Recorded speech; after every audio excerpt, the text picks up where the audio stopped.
Communication. It's the thread that holds any relationship together, or the spark that can set it ablaze. One wrong word, one mischance to listen, and trust can crumble. But when it's done right, it builds bridges, even across the widest divides. I actually read yesterday, and I quote, "Prepare now. Iran attacks America. U.S. military base hits." And I even went as far as to ask Grok, is this true or false? Trying to exclude any of my own personal bias and analyze the situation dispassionately. And Grok responded with some very weak, woke bullshit at first, but ultimately this is where we ended up. First, what the video title claims, screaming that Iran attacked America and, most importantly, hit one of our military bases. Sounds serious, right? Like something we'd need to rally behind our troops for. But I asked Grok if it's true, because I'm not here for fake news or fear mongering that wastes our time. And correct me if I'm wrong, but we've got enough to deal with without chasing ghosts, right? So Grok's first answer said the core claim that Iran attacked the U.S. military base is true. They pointed to an incident that happened yesterday where Iran launched missiles at Al Udeid Air Base in Qatar. However, I don't think any of our troops were still stationed there at the time, but I don't want to split hairs here, folks. This was Iran hitting back after U.S. airstrikes took out their nuclear sites. Fortunately, there were no casualties, thank God. And it was a real event. And Grok pointed out that big names like the Associated Press and Reuters reported it. But Grok called the title misleading because it hypes things up, acting like Iran's bombing the homeland when it was just a base in Qatar. And Grok said hit might not mean what we think. So I wasn't buying it quite yet. And Grok pulling from credible and reliable sources that include the AP that's a whole nother issue that we must address, but in a future conversation. But here's why I push back. Look, folks, I'm all about our military. And when I hear U.S. military base hit, I picture missiles slamming into our bases and not some symbolic stunt or stretch of the imagination with wordplay. That word hit matters to me. I think it should matter to us all. And our brave men and women are out there, and we don't play games with their safety. Grok seemed to waffle here, saying that the title's half right but overblown, and I then challenged Grok to dig deeper. Did those missiles actually hit our base? Or is this another case of the media twisting words to scare us? We're not here for clickbait. We want the facts to know what's really going on with our troops. And in all honesty, I know why this is being done. I get it. The mainstream media and legacy news channels have rules to follow and some form of code of ethics at times. But stupid YouTubers don't.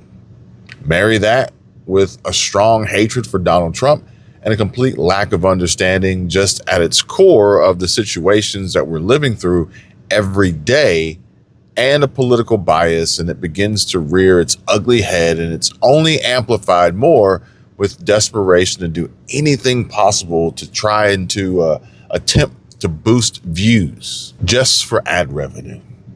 Sadly, improving video quality, becoming better educated, or at the very least, a likable and valuable resource is just not in the cards, I guess. So what do? You just slap some more lipstick on that pig and push that hog on through. Figuratively speaking, of course. I mean, it is 2025, and they make Snapchat filters for that kind of thing now. Poor thing. But I wanted to know the truth, and that's what I try to bring to you. So I asked Grok to take a second look. I pressed Grok to focus on U.S. military base hit, and Grok came back with a clearer picture this time, which looks something like this. Iran did fire missiles at Al Udeid, 6 of them, according to an Israeli official cited by Reuters.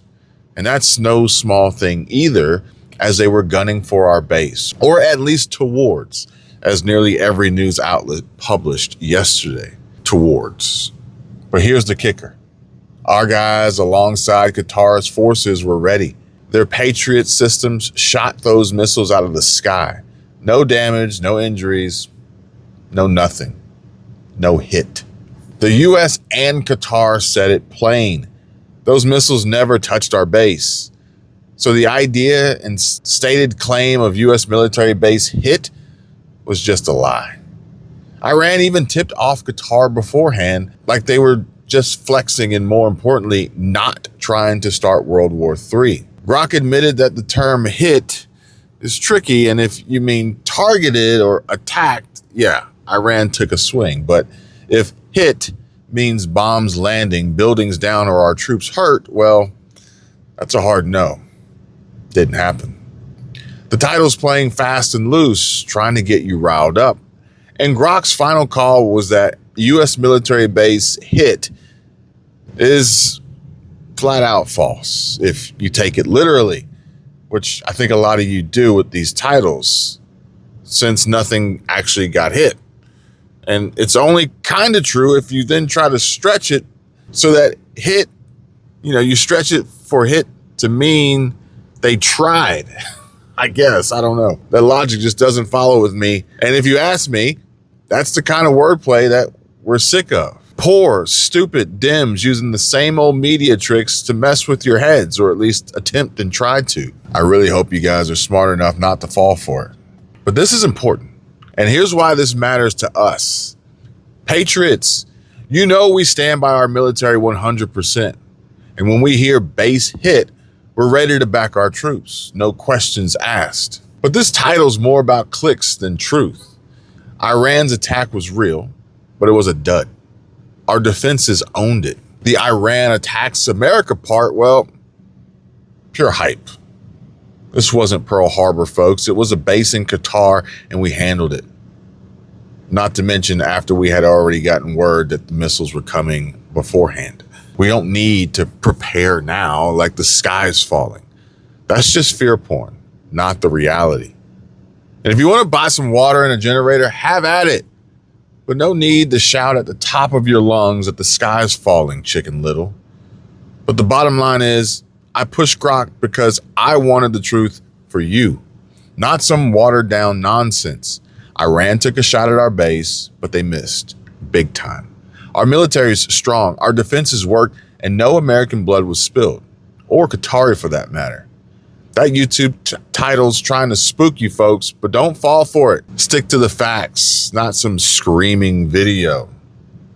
Keep your eyes open, stay strong, and let's keep America first. We're proud of our country, and we don't need fake drama to prove it. And just as important, we're proud of our president. I just don't get how some of these angry black women out here don't get it. Maybe it's just learned behavior or some form of complex, maybe, but it's actually kind of funny because I saw this morning a video clip of NFL star wide receiver Jamar Chase, and it's going viral for the way he curved this thirsty ass black woman after he just signed a 4-year, $161 million contract. Her reaction was typical and priceless all at once. But I've seen that look before, and it's clear to anyone with half a brain cell that the rejection cut deep and was taken so personally. When, let's be real, that man didn't know her from Adam's house cat. And he wasn't going to be distracted by some ratchet mess stuffed in a slutty outfit, just trying to get into his pockets and steal all of his money and ruin his life.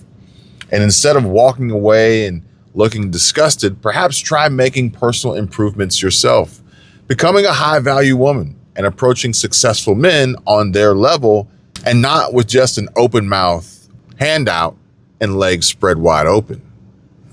But I digress, folks, and have gotten sidetracked from my original intro and opening conversation, where I was going to tell you all that today I want to talk about relationships, or a relationship, and where words, actions, and silence carry the weight of the world.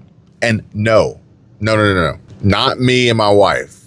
We're good. Don't worry. Don't worry about us. But instead, a trio caught in a high-stakes dance, Israel, Iran, and the United States, with leaders steering the course towards peace or chaos. And the direction that we're working towards will be all based on your own beliefs, biases, and who you trust and get your news and information from. And I want to set the record straight and make sure it is abundantly clear and how my trust remains with President Trump. And I don't want anyone to mistake any of my words for alliance or allegiance to any other country other than my own home. My pronouns are USA. And don't you forget that. And don't forget our friends and partners chapter and to call them for free to get expert level Medicare help and advice from licensed professionals right now who can help you save money. Because remember, folks, no matter what's happening in the news and going on around the world, we mustn't stop and we can't quit and have our own lives and business to take care of. Inflation has caused prices and costs to rise, and turmoil and tensions and tariffs could do the same. But saving money on Medicare is helpful and beneficial to everyone, right? So don't delay, don't waste time, and I'm sure you'll be glad you finally stopped putting it off and procrastinating and just made the easy and free call to chapter. The number's on the screen. Dial 270-467-2426 because just think about it. What do you really have to lose by making the free and easy call? And you've got everything to gain. Chapter's team of professionals' sole focus is you and your well-being. They're not driven by commissions or any monetary incentives, and on average are saving people who call over $1,000. Now tell me you wouldn't want to save $1,000. So pick up the phone and call them now, 270-467-2426, and tell them Kevin sent you. I pledge allegiance to the flag of the United States of America and to the republic for which it stands, one nation, under God, indivisible, with liberty and justice for all. And this was a post on X from the White House. And can you tell me, when's the last time you've ever seen such a thing? Granted, the Biden administration would never post anything like that. Going back to that learned behavior, folks, and Democrat attitude that I was telling you about earlier, and this reminds me of my days as a young lad in grade school. And I remember how at some point I felt like I was being brainwashed to want to disrespect the flag and our Pledge of Allegiance, but I was never really told why or had anyone explain to me what the words really meant at the time. And I can relate this to President Trump's first campaign and early experiences with MAGA hats that in their simplest form state a mission and core value that you think everyone could rally behind, right? Just 4 simple words: make America great again. But again, I can tell you now that I know and understand it all a little bit better. I'm older, smarter, wiser, grayer. And those Democrats were trying to get me to think those red MAGA hats were racist evil against blacks, much like the American flag was in school that we faced and held our hands over our hearts while we recited the Pledge of Allegiance. It's sick, twisted, and demented. Hakeem Jeffries, Jasmine Crockett, Chuck Schumer, these folks out here, and so many more far, far left like AOC and others, they all want us to burn our flags, and they treat MAGA hats like holy water and as if they are possessed demons or devilish vampires, and the mere sight of it or one touch will kill them. Madam President, earlier today, we received reports that Iran has targeted U.S. military bases and U.S. service members in the Middle East, putting the lives of thousands of Americans at immediate risk. I join Americans. I pray for their safety.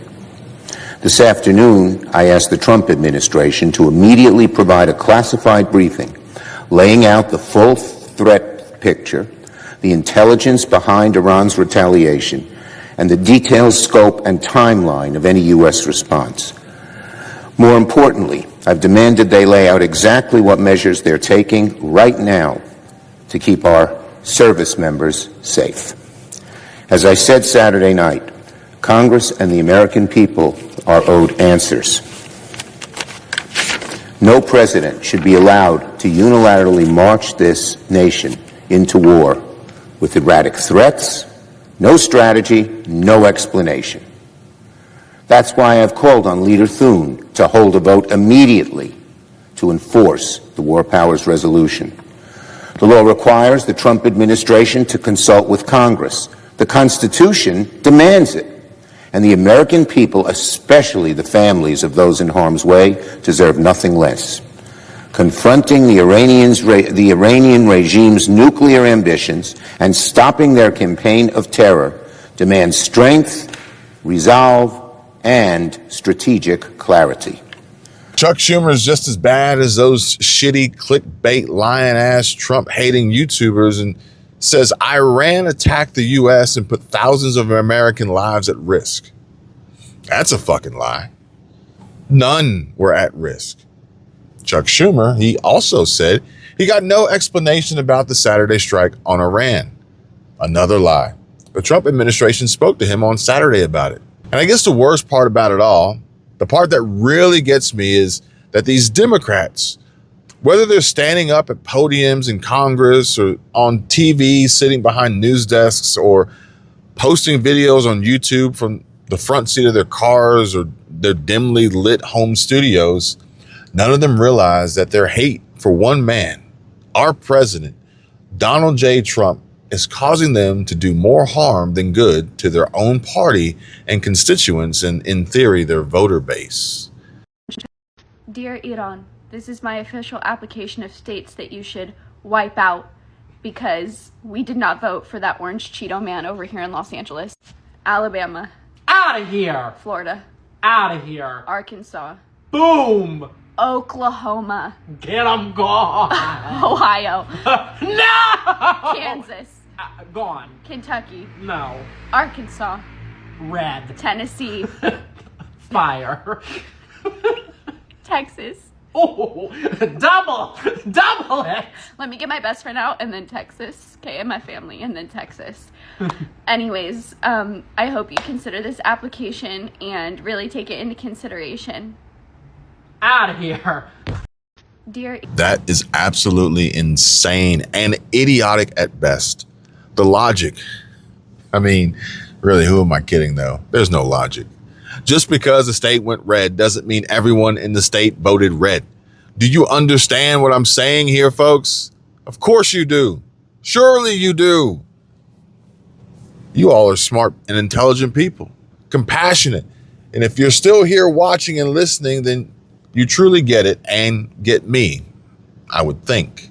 All right. So now we have posts like these on X that say, America has been played by Netanyahu, from Tucker Carlson to Steve Bannon to Candace Owens and now to Megyn Kelly.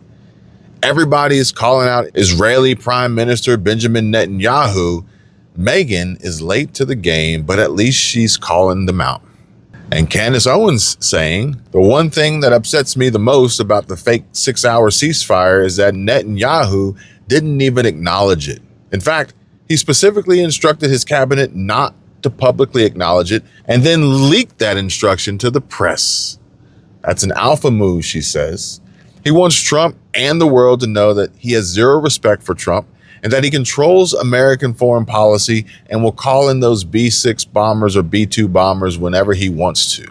Brian, it should be noted that through Iranian state TV, the Iranian political echelon is denying that they had anything to do with this violation of the ceasefire. But just when the ceasefire was about 4 hours old, the IDF now says it was 2 missiles that flew into the north of Israel, both of them intercepted, resulting in no injury, but resulting in a fierce response from the top of the military echelons here in Israel. Defense Minister Yisrael Katz saying, I have instructed the IDF to respond forcefully to Iran's violation of the ceasefire with high-intensity strikes against regime targets. Now, just hours before that, as the ceasefire was ready to take hold, about 5 waves of missiles came at Israel. One of the missiles got through the Israeli defenses and hit here in the town of Beersheba. That is the destruction that you see behind me. In recent minutes, we have seen the volunteers from Zaka combing through the rubble, trying to gather the remains of people who may be inside of the rubble. The Zaka volunteers are the people with the grim task of putting people back together for a proper Jewish burial.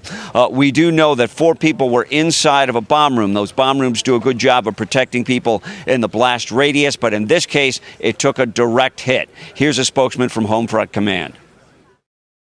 What we understand currently, that the family was inside the shelter, and unfortunately, when we have a direct hit, a direct strike of a missile in the shelter, it did not always help. Now, 26 people were wounded. Their wounds vary in degrees of severity. But after the missile strikes went in, the Israeli fighter jets were in the air over Iran. They located the launchers. They fired on those launchers. So you have fresh rounds of missiles that came in immediately as the ceasefire was taking hold or was about to take hold. And then you have two missiles that had no impact but violated the ceasefire, according to the Israelis, and Iran denying it. So the ceasefire now is fragile at best. Now, I don't know exactly where we stand right now, folks, or if things have changed by the time I publish this video from when I first recorded it now. But at the moment, and I quote, the ceasefire is now fragile at best. But here's the deal. As President Trump departs for NATO, as Israeli military claims Iran broke the ceasefire agreement. I don't think so, but I'm not happy that Israel's going out now. There was one rocket that I guess was fired overboard. It was after the time limit, and it missed its target. And now Israel's going out. These guys got to calm down. It's ridiculous. How will you respond if the ceasefire is fired? I didn't like plenty of things I saw yesterday. I didn't like the fact that Israel unloaded right after we made the deal. They didn't have to unload. And I didn't like the fact that the retaliation was very strong. But in all fairness, Israel unloaded a lot. And now I hear Israel just went out because they felt it was violated by one rocket that didn't land anywhere. That's not what we want, I'll tell you. And I'm telling you, I'm not happy about that, Israel, either. All I do is play both sides. And I want everyone to remember this about what's really going on in the Middle East and how President Trump is navigating this tricky terrain with one goal in mind: peace. Trump is the peacemaker playing the long game. The man's a deal maker, not a warmonger. And when you see him talking tough on Iran or standing shoulder to shoulder with Israel, it's not because he's itching for a fight. It's because he knows strength is the only language the world respects. And there can be no peace with Iran having uranium enrichment and nuclear weapons capabilities. Trump's been very, very clear. He wants peace in the Middle East, and he's willing to play both sides to get it. Remember the Abraham Accords? Those historic peace deals between Israel, the UAE, and Bahrain and others? That was Trump's vision, bringing nations together, not tearing them apart. He's even floated bold ideas like bringing Iran into the fold for a grand regional deal. Now, very ambitious that is, but it shows how he's thinking big picture, stability and not chaos. J.D. Vance reiterated that yesterday when he spoke to Kristen Welker, and I shared that with you guys during the live stream yesterday. But when Trump urges Israel to hold off on striking Iran's nuclear sites or pushes for talks, it's not weakness, it's strategy. He's keeping the door open for diplomacy while making sure Iran knows he's not afraid to back Israel with full force if push comes to shove. This is the guy who took out Soleimani, Iran's terror mastermind, without even blinking. And when Iran fired missiles at U.S. bases back in 2020, Trump didn't escalate into a full-blown war. He stayed cool, kept the pressure on with sanctions, and starved Iran's regime of cash. And money talks, folks. But listen, that's just the Trump doctrine. Peace through strength. He's not picking fights. He's laying the groundwork for a region where Israel's safe, Iran's contained, and everyone prospers. Now, let's talk about the alternative and another black woman with a complex and some terrible and awful learned Marxist behavior. Kamala Harris, the Democrat nominee who would have turned the Middle East into a powder keg while undermining Israel at every turn. Kamala Harris's campaign was a masterclass in flip-flopping, pandering, and dangerous naivety. She claimed to support Israel, but her actions and words screamed something else entirely. And for my MAGA folks watching out there, I'm sure you guys will agree and nod your head with me as we break down her flaws, her campaign blunders, and why her record reeks of anti-Semitism and pro-Iran sympathies. Kamala's campaign was absolutely just a mess of contradictions. Kamala's 2024 run was an absolute disaster from the start. She couldn't stick to a script, and her interviews were a parade of word salads and dodged questions. Remember her CNN town hall when asked how she'd combat anti-Semitism? Instead of a straightforward answer, she pivoted to attempting to smear President Trump, claiming he admired Hitler without any evidence. She refused to say she'd be more pro-Israel than Trump, leaving everyone wondering where she stood. In another gem, during a University of Wisconsin-Milwaukee event, she nodded along when a protester accused Israel of genocide. Instead of shutting it down, she said, "What he's talking about, it's real," and then reassured that radical in the audience that her voice cannot be suppressed. That's not leadership, folks. That's pandering to the anti-Israel mob. Her debate performance, an absolute train wreck. She'd say she'd supported Israel's right to defend itself, but in the next breath, she'd lament too many Palestinian deaths without condemning Hamas's terrorism. She pushed for a ceasefire in Gaza without mentioning the hostages or Israel's security, signaling she'd pressure Israel to stand down while letting terrorists regroup. And her closing argument speech at the Ellipse was a half-hour ramble that ignored foreign policy entirely, focusing on divisive domestic issues like taxpayer-funded gender surgeries, which is a slap in the face to voters worried about global stability. Kamala, at the time, acting as POTUS, kept kneecapping Israel at every turn. Harris's record as vice president shows she'd rather tie Israel's hands than back its fight against terror. She boycotted Israeli Prime Minister Benjamin Netanyahu's address to Congress in July of last year, a blatant snub to America's closest ally, and I think she ended up going to like a porno podcast or some drag show commercial taping or some sorority thing instead. While she claimed it was a scheduling conflict, her absence spoke volumes, especially when she met Netanyahu the next day, didn't shake his hand, and criticized Israel's Gaza operations. She's called Israel's actions in Rafah excessive, urging restraint while Hamas hid among civilians. And under Biden-Harris, the administration slow-walked critical weapons to Israel, withholding bombs in May of last year to avoid upsetting progressives right before the election. And this was right around the same time Zelensky and Shapiro were seen autographing bombs for Ukraine. Meanwhile, Kamala Harris never pushed back on this. She was too busy appeasing the uncommitted movement, which demanded an arms embargo on Israel. And at a Detroit rally where I think Lizzo nearly broke the stage, when pro-Palestinian protesters chanted, "Kamala, you can't hide, we won't vote for genocide," she didn't condemn their rhetoric. Instead, she said, "Everyone's voice matters," before snapping back at him and saying, "Well, if you want Donald Trump to win, then say that." Ma'am, they did. But that's not very surprising. And it's not very supportive of Israel. What Kamala did was playing to the anti-Zionist crowd. But who knows? Maybe Kamala and Candace Owens would get along and be real good friends to one another. Lastly, let's talk cozying up to Iran, because here's where it gets worse. Kamala's obsession with reviving the Iran nuclear deal would have handed Tehran a nuclear arsenal on a silver platter. She backed Biden's push to rejoin the 2015 JCPOA, a flawed agreement that gave Iran sanctions relief while letting it keep its nuclear infrastructure. When Trump pulled out in 2018, Iran's economy tanked under maximum pressure sanctions. But Biden's Harris administration loosened the screws, unfreezing over $100 billion in Iranian assets, which Tehran used to fund Hamas, Hezbollah, and its missile program. In a 60 Minutes interview, Harris called Iran America's greatest adversary, but dodged questions about using force to stop its nuclear program.